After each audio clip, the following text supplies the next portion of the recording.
الشيطان الرجيم بسم الله الرحمن الرحيم شروع اللہ کا نام لے کر جو بڑا مہربان نہایت رحم والا ہے۔ إنا أعطيناك الكوثر فصل لربك وانحر إن شانئك هو الأبتر۔ اے نبی صلی اللہ علیہ وآلہ وسلم، ہم نے تم کو کوثر یعنی بہت زیادہ بھلائی عطا فرمائی ہے، تو اپنے پروردگار کے لیے نماز پڑھا کرو اور قربانی کیا کرو، کچھ شک نہیں کہ تمہارا دشمن ہی بے نام رہے گا۔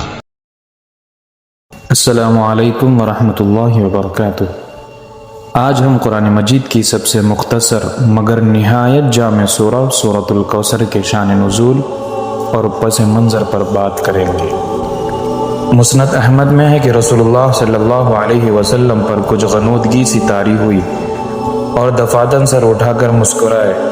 پھر یا تو خود آپ صلی اللہ علیہ وسلم نے فرمایا یا لوگوں کے اس سوال پر کہ حضور کیسے مسکرائے، تو آپ صلی اللہ علیہ وسلم نے فرمایا مجھ پر اس وقت ایک سورت اتری۔ پھر آپ صلی اللہ علیہ وسلم نے بسم اللہ الرحمن الرحیم پڑھ کر اس پوری سورت کی تلاوت کی اور فرمایا جانتے ہو کوثر کیا ہے؟ لوگوں نے کہا اللہ اور اس کا رسول ہی خوب جانتے ہیں۔ فرمایا وہ ایک جنت کی نہر ہے جس پر بہت بھلائی ہے جو میرے رب نے مجھے عطا فرمائی ہے، جس پر میری امت قیامت والے دن آئے گی، اس کے برتن آسمان کے ستاروں کی گنتی کے برابر ہیں۔ بعض لوگ اس سے ہٹا دیے جائیں گے تو میں کہوں گا اے میرے رب یہ بھی میرے امتی ہیں، تو کہا جائے گا کہ آپ کو نہیں معلوم کہ ان لوگوں نے آپ کے بعد کیا کیا بدعتیں نکالی۔ اور ایک روایت میں ہے کہ معراج والی رات آپ صلی اللہ علیہ وسلم نے آسمان پر جنت میں اس نہر کو دیکھا اور جبرائیل علیہ السلام سے پوچھا کہ کون سی نہر ہے، تو حضرت جبرائیل علیہ السلام نے فرمایا کہ یہ کوثر ہے جو اللہ تعالیٰ نے آپ کو عطا فرمائی ہے۔